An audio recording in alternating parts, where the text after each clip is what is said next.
1 जनवरी 2022। और जैसा कि हम लोग जानते हैं कि आश्रम से मैसेज मिलता है इन विशेष कार्ड्स पे, इन विशेष अवसरों पर। और माता जी ने इन मैसेजेस के बारे में कहा है कि ये वे चीज़ें हैं जो टेस्ट करके प्रूव हो चुकी हैं। कहाँ पर टेस्ट होके प्रूव हुई हैं? आश्रम नामक लेबोरेटरी में। माता जी श्री अरविंद का जो डिवाइन साइंटिस्ट की तरह उन्होंने इन चीज़ों को प्रयोग करके देख लिया है कि ये सही है, सटीक है, निश्चित है, तो वो फिर वो संसार को देती है। मैसेज की हिस्ट्री ये है।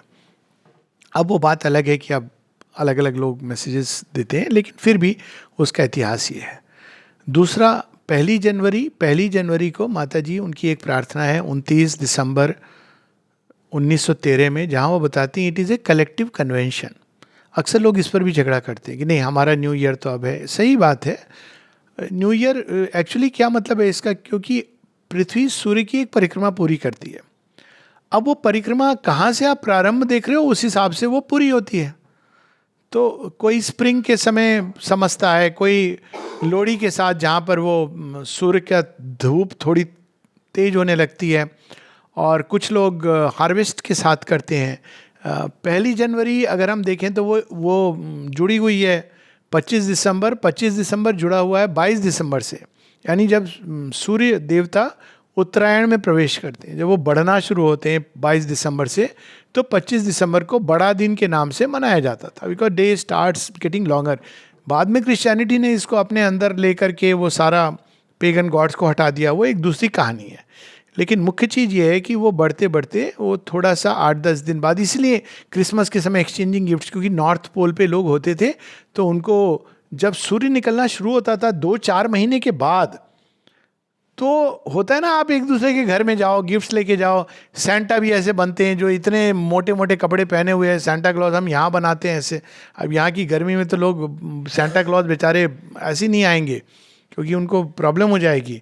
और ट्रीज़ भी फर ट्रीज़ होंगे, उस पर जा रहे हैं स्लेज पर, और वो कौन ड्रॉ कर रहा है, रेनडियर। ये सारी नॉर्थ पोल की घटना है। तो वहाँ पे सूर्य के का उत्सव मनाया जाता था सूर्य के निकलने के साथ। सो ये सोलर कैलेंडर अब 1 जनवरी फिक्स कर दिया गया कि ठीक है, 8-10 दिन बाद इसके हम लोग मनाएंगे। और दूसरा इसका ये भी था, क्रिश्चियनिटी में 25 दिसंबर जब ले लिया गया, तो 25 दिसंबर और 6 जनवरी ये पूरा पीरियड माना जाता है क्रिश्चियनिटी के लिए इम्पॉर्टेंट। तो उसके बीच में आती है 1 जनवरी। तो इस दृष्टि से भी उन्होंने कैलेंडर, अब ये कैलेंडरों का अपना इतिहास है, बट जो भी है, आज के समय में संसार में अधिकतर लोग 1 जनवरी को बाई कन्वेंशन मानते हैं न्यू ईयर। जिनके अलग अलग नए वर्ष हैं वो दोनों मनाते हैं, 1 जनवरी भी मनाते हैं, फिर बाकी भी मनाते हैं। तो अब माता जी कहती है कलेक्टिव कन्वेंशन है, यानी आपने कन्वेंशन मान लिया इसको, लेकिन चूंकि एक लार्ज नंबर ऑफ पीपल मानते हैं, तो क्यों ना इसका उपयोग किया जाए। माता जी के अंदर ये चीज़ थी कि पुराने जगत की भी कई चीज़ों को वो उपयोग करती थी नए जगत के लिए। तो अब माँ क्या करती थी कि 1 जनवरी के पहले वो देखती थी कि भविष्य में क्या होने वाला है, और उसको देख करके वो एक मैसेज देती थी। वो कोई घटना पास्ट के साथ जुड़ी हुई, जैसे 1954 में माँ बताती कि अगले 14 महीने बड़े कठिन हैं। फिर 56 में, 54 के अंत में, 55 के बिगिनिंग में, और वो कहती है no human will can finally prevail against the divine will. और फिर 56 में वो कहती है एकदम स्पष्ट रूप से, the greatest victories are the least noisy, the advent of a new world is not announced by the beating of drums. मतलब वो 29 फरवरी की घटना। तो उसी तरह से ये मैसेज, और उसको हम वेलकम किया जाता था, नया साल आ रहा है, अब पृथ्वी की एक नई गति शुरू हो रही है। गति वही है लेकिन नई है। देखा जाए तो वही सीजन्स रिपीट करते हैं, लेकिन कुछ नया आता है। अब मनुष्य से अगर हम जोड़ें तो हर साल, बाहर से अगर हम देखें तो हर धीरे धीरे मनुष्य एक उम्र बढ़ जाती है। हर एक नया साल, हर किसी का एक, कहते हैं ना, पत्ता कट गया। लेकिन यहाँ पर माँ हमें इस मैसेज में एक सीक्रेट बता रही है। कहती कि ये देखने का दृष्टि कि आपकी जीवन की किताब से एक पत्ता, एक लीफ चला गया, ये एक दृष्टि है, लेकिन जीवन की किताब को सीमित आपने किया है। यदि आप चाहें तो इसमें पन्ने जोड़ सकते हैं, यह सुविधा उपलब्ध है, और वह पन्ने जोड़ने की वो हमें विधि बता रही है। लेकिन पन्ने जोड़ने के पहले जो पन्ने हमारे पास हैं उन पे हम क्या लिख रहे हैं। यदि नए वर्ष में हम वही सब लिखने वाले हैं जो पुराने वर्ष में था, तो इसका कोई मतलब नहीं है। जब चेंज की बात होती है तो हमको चेंज एम्ब्रेस करने के लिए करेज होनी चाहिए। तो यहाँ माँ पहला वाक्य, only those years that are passed uselessly make you grow old. बूढ़ा हो गया व्यक्ति, बूढ़ा व्यक्ति शरीर से नहीं होता है, शरीर होता है बूढ़ा, लेकिन व्यक्ति बूढ़ा नहीं होता है। शरीर भी बूढ़ा नहीं होता है, शरीर के अंदर परिवर्तन आते हैं, ऋतु परिवर्तन आते हैं। तो जिसको हम वार्धक्य कहते हैं वो ऑटम ऋतु है, शिशिर ऋतु है। उसके बाद क्या आने वाला है? वसंत, नव जन्म लेकर के नए शरीर में आएगा, अगर हम इस दृष्टि से देखें। लेकिन इसके पीछे जो यात्रा कर रहा है वो बूढ़ा नहीं होता है, वो तो यंग, चाहे तो यंगेस्ट ऑफ यंग। माँ श्री अरविंद को जब हम देखें तो श्री अरविंद जब शरीर, जिसको हम कहते हैं त्याग करना, उस समय वो आगे देख रहे हैं कि क्या मैं करूं जिससे अर्थ के लिए सुपर माइंड जल्दी आए। माँ 91 ईयर्स की एज में ऑरोविल बना रही हैं। तो पहली चीज वो ये बताती हैं कि वे वर्ष जो हम व्यर्थ में, यूजलेसली, बेकार में हम गंवा देते हैं, वही हमें बूढ़ा करते हैं। बुढ़ापा क्या है? बूढ़े लोग क्या करते हैं हमारे जमाने में, हमारे समय में। युवा का लक्षण क्या है? आगत काल में क्या करना है। जो भी व्यक्ति अब हमारे जमाने में ऐसा होता था वो ऐसे ही बूढ़ा हो गया, 30 साल की उम्र का भी बूढ़ा है। और जो आने वाले समय को देख रहा है, अमल किरण 104 साल की आयु में वो यंग है। दूसरी चीज अब वो बता रही हैं, पहली बताया उन्होंने कि जो व्यर्थ में हम साल गंवाते हैं। तो व्यर्थ का क्या मतलब है? लोग कहेंगे नहीं, हमने तो बहुत काम किया, हमने तो इतनी वैक्सीन डिस्ट्रीब्यूट कर दी, इतने लोगों को वैक्सीनेट कर दिया, हमने बहुत काम किया, इतने रुपए कमाए, सारे दिन हम जाते रहे। तो यहां पर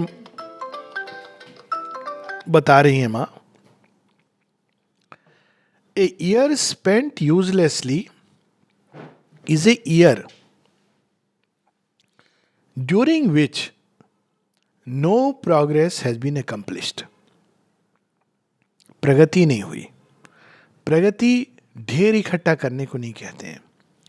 प्रगति एक स्टेप से दूसरा स्टेप लेना, प्रगति। एक ही जगह हम खड़े हुए हैं और हम खूब सारे पैसे इकट्ठे करे जा रहे हैं, वो प्रगति नहीं है। लेकिन हमने इतने पैसे इकट्ठे किए थे, जब हम उसको नए ढंग से एक नए उपयोग में लगाते हैं तो वो केवल एक बाहरी उदाहरण दे रहा हूं, तो वह प्रगति है। तो पहली चीज है प्रगति, यानी कोई नई चीज, कोई नई दिशा में एक पहला स्टेप लेना। No growth in consciousness has been achieved. तो पहली बात बता रही है प्रगति की, प्रगति की चीजों की, क्षमताओं की प्रगति।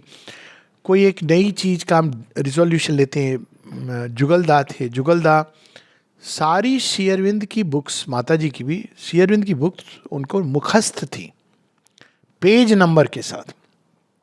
अगर वो लाइव डिवाइन में एक पैसेज बता रहे तो वो साथ साथ बता देंगे सिंथेसिस ऑफ योग में यही चीज श्री अरविंद इस तरह से इस पेज नंबर पर इस पैराग्राफ में कह रहे हैं। तो जब उन्होंने, एक समय आया जब उन्होंने कहा कि अब मैं, नॉलेज के वो रजिस्ट्रार थे जो आश्रम स्कूल, बिग स्कूल का, उन्होंने कहा अब ये किसी और को संभालने को। तो बहुत अच्छा उनके साथ मेरा एक संबंध था। तो मैंने उनसे कहा कि अब आप क्या करेंगे जुगलदा? कहते हैं मैं अब श्री अरविंद को पढ़ना चाहता हूँ। मैंने कहा आप तो पढ़ चुके? कहते हैं हाँ मैं पढ़ चुका हूँ 20-22 बार, लेकिन अब मैं केवल अपने आनंद के लिए पढ़ना चाहता हूँ।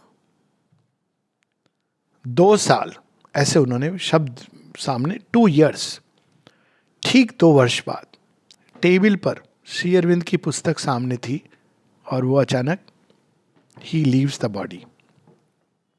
ये कहते हैं प्रगति और ग्रोथ ऑफ कॉन्शियसनेस। अब दूसरी चीज क्या है? Growth of consciousness. Growth of consciousness क्या है? हमने पढ़ा, लेकिन हमारी चेतना में क्या अंतर आया? क्या हम एक बेहतर मनुष्य बने? क्या हम दिव्यता की ओर, क्या हमने चैत्य सत्ता को रियलाइज किया? माता जी बताती कि 1 साल 9 महीने के अंदर उन्होंने एक शूटिंग स्टार देखा। उन्होंने कहा इस साल में साइकिक बीइंग को, अपने अंदर की डिवाइन को, इनर डिवाइन को रियलाइज करूंगी।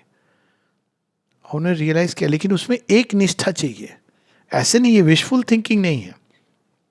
तो यहाँ पर दूसरी चीज है ग्रोथ ऑफ कॉन्शियसनेस। तो एक है प्रगति और दूसरी है ग्रोथ ऑफ कॉन्शियसनेस। प्रगति जुड़ी होती है गति के साथ और ग्रोथ ऑफ कॉन्शियसनेस एक विस्तार के साथ। ये दोनों के अंदर एक सूक्ष्म सा भेद है। चेतना का विस्तार, चेतना का उन्नयन, ये है ग्रोथ ऑफ कॉन्शियसनेस। और प्रगति किसी भी चीज की हो सकती है। जैसे अभी इस साल में माता जी की सारी किताबें पढ़ूंगी, अगर हम योग की प्रगति, इस साल में संगीत सीखूंगी, इस साल में एक नई विधा, तो ये प्रगति हुई और ग्रोथ ऑफ कॉन्शियसनेस। क्योंकि हो सकता है उसमें हम हमारी चेतना ना विस्तृत हो, हमारी चेतना का उन्नयन ना हो, लेकिन वो प्रगति है। No further step has been taken towards perfection. Step कैसे लेते हैं? चाहे आप लेवल ग्राउंड पे चलिए या सीढ़ी के ऊपर चढ़िए, फॉरवर्ड स्टेप का एक ही तरीका है जो प्रकृति हमको सिखाती है। एक कदम आगे, दूसरा टिकाए रखिए, फिर दूसरा कदम उठाइए, उसको आगे रखिए, फिर पीछे वाले को उठाइए। प्रगति में दो बातें हैं। ये फॉरवर्ड स्टेप में आपको पीछे का छोड़ना है और उसको आगे ले जाना है। वो कैसे ले जाएंगे?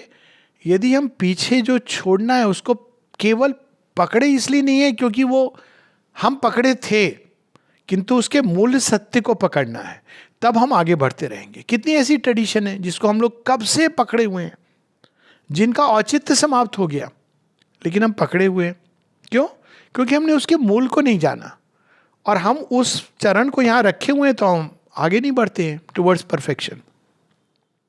जिस दिन हम जान जाएंगे कि ये जो परंपरा है, ये जो चीज़ है, ये जो हम करते आए अब तक, वो एक समय, वो स्टेप जरूरी था, लेकिन वो अपने आप में अंत नहीं है, उसका अंत वहाँ है। हम रोज पूजा करते हैं, क्यों करते हैं? भगवान को पाने के लिए। क्या हम वास्तव में भगवान को पा रहे हैं? तो आप देखेंगे कि भगवान को पाने के लिए अब हमको वही बहिर्मुखी पूजा को अंतर्मुखी बनाना है। इसको कहते हैं कि taking a step towards perfection, पूर्णता की ओर। अंत में कहती हैं consecrate your life to the realise. अब कैसे हम, पहले उन्होंने बताया यूजलेस लाइफ, अगर व्यर्थ का जीवन, अगर हमने उस, जो हम बूढ़े कब होते हैं? जब हम जीवन हमारा व्यर्थ होता है। व्यर्थ का जीवन किसको कहते हैं? जिसमें ग्रोथ नहीं हुई, पूर्णता की ओर हमने कदम नहीं बढ़ाया और हमने प्रगति नहीं की। अब तीसरे उसमें बता रही हैं कि तो फिर हम कैसे करें। अब पहला स्टार्ट है यूजलेस से, अब कैसे हम प्रगति करें, कैसे हमारी चेतना का उन्नयन हो। अब ये बता रही हैं पूर्णता की ओर कैसे कदम ले। अब वो बता रही है consecrate your life to the realisation of something higher and broader than yourself and you will never feel the weight of the passing years. कैसे? वो एक विस्तृत नियम दे रही हैं हम लोगों को, यदि हम इसको नियम कहें, कि एक जीवन होता है जो केवल अपने बारे में सोचता है। मेरे बैंक में कितना बैलेंस है, मेरा बेटा कहाँ पढ़ रहा है, मेरे बहू कैसी है, मेरे दामाद कैसे हैं, मतलब एंडलेस है। सीमित जीवन, बंधा हुआ, अपने में सिकुड़ा हुआ जीवन, ये मिजरेबल लाइफ है। आप इसमें सब कुछ होके भी मिजरेबल रहेंगे। कोई भी मनुष्य जो केवल अपने आप को देखता है, वो या तो कुछ समय के लिए एक बबल बनाता है, मैं हूँ, लेकिन वो बबल कैसा होता है? एक छोटा सा पंक्चर वो कोलैप्स करता है। तो अपने बारे में सोचना, अपने जीवन को मिजरेबल बनाना है।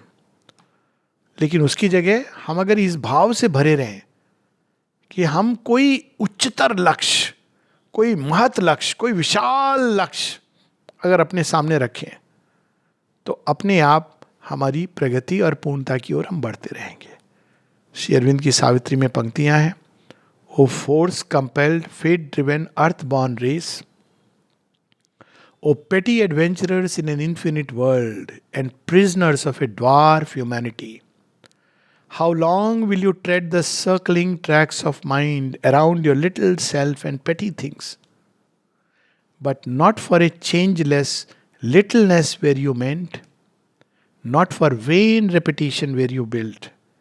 This transient earthly being, if he so wills, can fit his acts into the transcendent scheme. He who now stares at the world with ignorant eyes can fill his orbs with the immortal site.